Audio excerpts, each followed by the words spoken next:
capítulo 48. A importância do verdadeiro conhecimento. Precisamos compreender melhor os resultados que se acham em jogo no conflito em que estamos empenhados. Temos de entender mais plenamente o valor das verdades que Deus deu para este tempo e o perigo que há em permitir que o espírito seja delas desviado pelo grande enganador. O valor infinito do sacrifício que se tornou necessário para a nossa redenção revela ser o pecado um mal tremendo. Pelo pecado se desarranja todo o organismo humano, se perverte o espírito, se corrompe a imaginação. O pecado degradou as faculdades espirituais. As tentações de fora encontram no coração uma corda que responde e os pés se volvem imperceptivelmente para o mal.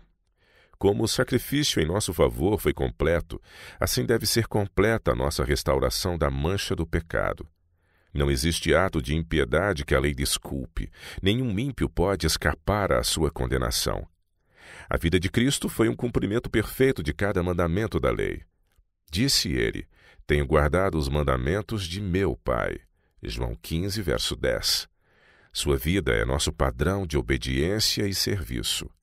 Deus unicamente é capaz de renovar o coração. Deus é o que opera em vós tanto querer como efetuar, segundo a sua boa vontade. Filipenses 2, 13. É-nos, porém, ordenado: desenvolvei a vossa salvação com temor e tremor. Filipenses 2, 12. Uma obra necessária.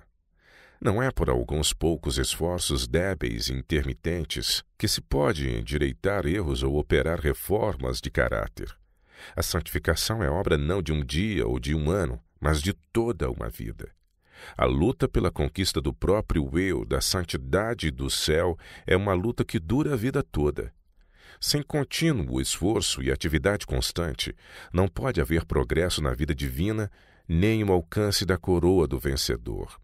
A mais forte prova da queda do homem de uma condição elevada é o fato de lhe custar tanto voltar. O caminho de retorno só pode ser vencido por duras lutas, passo a passo, a toda hora.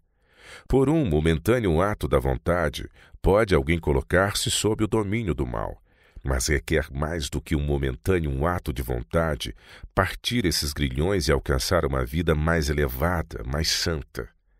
Pode estar formulado o propósito e iniciada a obra, mas sua realização exigirá esforço, tempo, perseverança, paciência e sacrifício. Assediados por tentações sem número, temos de resistir firmemente ou seremos vencidos. Se chegarmos ao fim da vida com nossa obra ainda por fazer, será isso uma perda eterna. A santificação de Paulo era resultado de um constante conflito com o próprio eu. Disse ele: cada dia morro. 1 Coríntios, capítulo 15, verso 31. Sua vontade e seus desejos combatiam diariamente contra o dever e a vontade de Deus. Em vez de seguir a inclinação, ele cumpria a vontade de Deus, por mais que isso representasse a crucifixão de sua própria natureza. Deus guia o seu povo passo a passo. A vida do cristão é uma peleja e uma marcha. Nessa guerra não há revezamento. O esforço tem de ser contínuo e perseverante. É pelo esforço incessante que mantemos a vitória sobre as tentações de Satanás. A integridade cristã tem de ser buscada com energia irresistível e mantida com resoluta firmeza de propósito. Ninguém se elevará sem rígido, perseverante esforço em favor de si mesmo. Todos têm de empenhar-se por si mesmos nessa peleja. Individualmente somos responsáveis pelo resultado da luta. Ainda que Noé, Jó e Daniel aqui estivessem, não poderiam, por sua justiça, livrar nem o filho nem a filha. A ciência que devemos possuir. Há uma ciência do cristianismo por ser conquistada. Uma ciência tanto mais profunda, mais ampla, mais alta do que qualquer ciência humana, quanto os céus são mais elevados do que a terra. A mente tem de ser disciplinada, educada, treinada, pois devemos prestar serviço a Deus por maneiras que não se acham em harmonia com a inclinação inata. Há tendências para o mal hereditárias e cultivadas que têm de ser vencidas. Muitas vezes o preparo e educação de toda uma vida têm de ser rejeitados, a fim de que a pessoa se torne discípulo na escola de Cristo. Nosso coração tem de ser educado de modo que se torne firme em Deus. Devemos formar hábitos de pensamento que nos habilitem a resistir à tentação. Precisamos aprender a olhar para cima. Os princípios da palavra de Deus, princípios que são elevados como o céu e que abrangem a eternidade, devemos compreendê-los em seus efeitos sobre nossa vida diária. Cada ato, cada palavra, cada pensamento deve estar de acordo com esses princípios. As preciosas graças do Espírito Santo não se desenvolvem no momento. Coragem, fortaleza, mansidão, fé e inabalável confiança no poder de Deus para salvar são adquiridos pela experiência de anos. Por uma vida de santo esforço e firme adesão ao direito, devem os filhos de Deus confirmar o seu destino.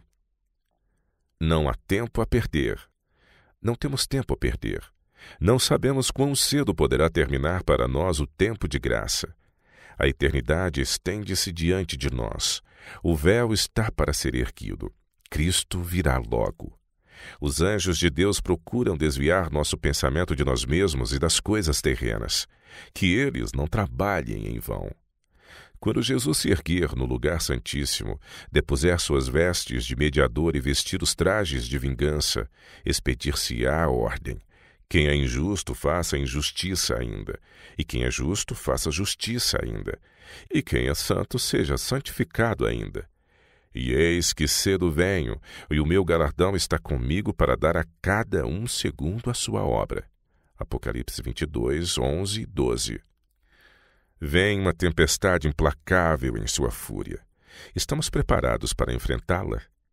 Não precisamos mais dizer: os perigos dos últimos dias em breve nos sobrevirão. Eles já chegaram. Precisamos que a espada do Senhor agora penetre até a própria alma e medula das concupiscências, apetites e paixões da carne. As mentes que se têm entregue a pensamentos frouxos precisam transformar-se. Cingindo os lombos do vosso entendimento, sede sóbrios e esperai inteiramente na graça que se vos ofereceu na revelação de Jesus Cristo, como filhos obedientes, não vos conformando com as concupiscências que antes havia em vossa ignorância, mas como é santo aquele que vos chamou, sede vós também santos em toda a vossa maneira de viver, porquanto escrito está: sede santos porque eu sou santo. 1 Pedro 1, de 13 a 16. Os pensamentos têm de centralizar-se em Deus. É agora a ocasião de fazer um fervoroso esforço a fim de vencer as tendências naturais do coração carnal. Nossos esforços, nossa abnegação, nossa perseverança têm de ser proporcionais ao valor infinito do objeto que buscamos. Unicamente vencendo como Cristo venceu, haveremos de alcançar a coroa da vida. A necessidade de renúncia. O grande perigo do homem está em enganar a si mesmo, incorrendo em presunção e separando-se assim de Deus, a fonte de sua força. Nossas tendências naturais, a menos que sejam corrigidas pelo Santo Espírito de Deus, têm em si as sementes da morte moral. A menos que estejamos vitalmente ligados com Deus, não poderemos resistir aos profanos efeitos do amor próprio, da condescendência própria e da tentação para pecar. Para receber auxílio de Cristo é preciso que reconheçamos nossa necessidade. Precisamos ter um real conhecimento de nós mesmos. Unicamente aquele que se conhece como um pecador é que Cristo pode salvar. Unicamente quando vemos nosso completo desamparo e renunciamos a toda a confiança própria é que nos apegaremos ao poder divino. Não é só no princípio da vida cristã que deve ser praticada essa renúncia. A cada passo de avanço rumo ao céu deve ela ser renovada. Todas as nossas boas obras são dependentes de um poder fora de nós mesmos. Por isso é preciso que haja um contínuo anseio do coração após Deus, uma constante, sincera confissão de pecado e humilhação do espírito perante Ele. Rodeiam-nos perigos, e só estaremos seguros se sentirmos nossa fraqueza e nos apegarmos com fé ao nosso poderoso libertador. Os maiores interesses. Precisamos voltar as costas aos 1000 objetos que nos convidam à atenção. Há assuntos que consomem tempo e despertam indagações, mas resultam em nada. Os mais altos interesses demandam a rigorosa atenção e energia que tantas vezes se empregam em coisas relativamente insignificantes. Aceitar novas teorias não proporciona nova vida. Mesmo a familiaridade com fatos e teorias importantes é de pouco valor a menos que seja colocada em prática. Precisamos sentir nossa responsabilidade de proporcionar a nosso espírito alimento que nutra e estimule a vida espiritual. Conhecimento pessoal de Cristo. Toda a palavra de Deus é pura, escudo é para os que confiam nele. Nada acrescentes às suas palavras para que não te repreenda e sejas achado mentiroso. Provérbios 30, 5 e 6. Não estamos fazendo a vontade de Deus quando especulamos em torno de coisas que Ele ouve por bem reter de nós. A questão que nos cabe estudar é: que é a verdade para o tempo presente, a qual deve ser acariciada, amada, honrada e obedecida. Os devotos da ciência têm sido derrotados e desanimados em seus esforços por encontrar a Deus. O que precisam indagar neste tempo é isto: qual é a verdade que nos habilitará a conseguir nossa salvação? Cristo revelou Deus aos seus discípulos de um modo que efetuou em seu coração uma obra especial. Obra que há muito tem Ele instado conosco, a fim de que lhe permitamos executá-la em nosso coração. Muitos há que, demorando-se demasiadamente sobre a teoria, perderam de vista o poder vivo do exemplo do Salvador. Perderam-no de vista como o obreiro humilde e abnegado. O que precisam é contemplar a Jesus. Diariamente precisamos de uma nova revelação de sua presença. Precisamos seguir mais de perto seu exemplo de renúncia e sacrifício. Precisamos da experiência que Paulo teve quando escreveu: Já estou crucificado com Cristo, e vivo não mais eu, mas Cristo vive em mim. E a vida que agora vivo na carne, vivo-a na fé do Filho de Deus, o qual me amou e se entregou a si mesmo por mim. Gálatas 2, 20. O conhecimento de Deus e de Jesus Cristo expresso no caráter é uma exaltação acima de tudo mais e a que tanto na terra como no céu se dá valor.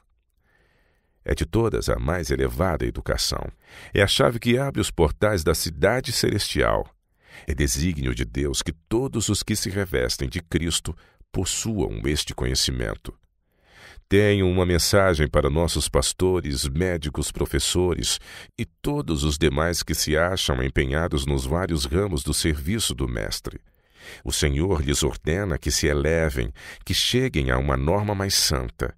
Necessitam de uma experiência muito mais profunda do que jamais pensaram em obter. Muitos dos que já fazem parte da grande família de Deus mal sabem o que significa contemplar sua glória e ser transformado de glória em glória.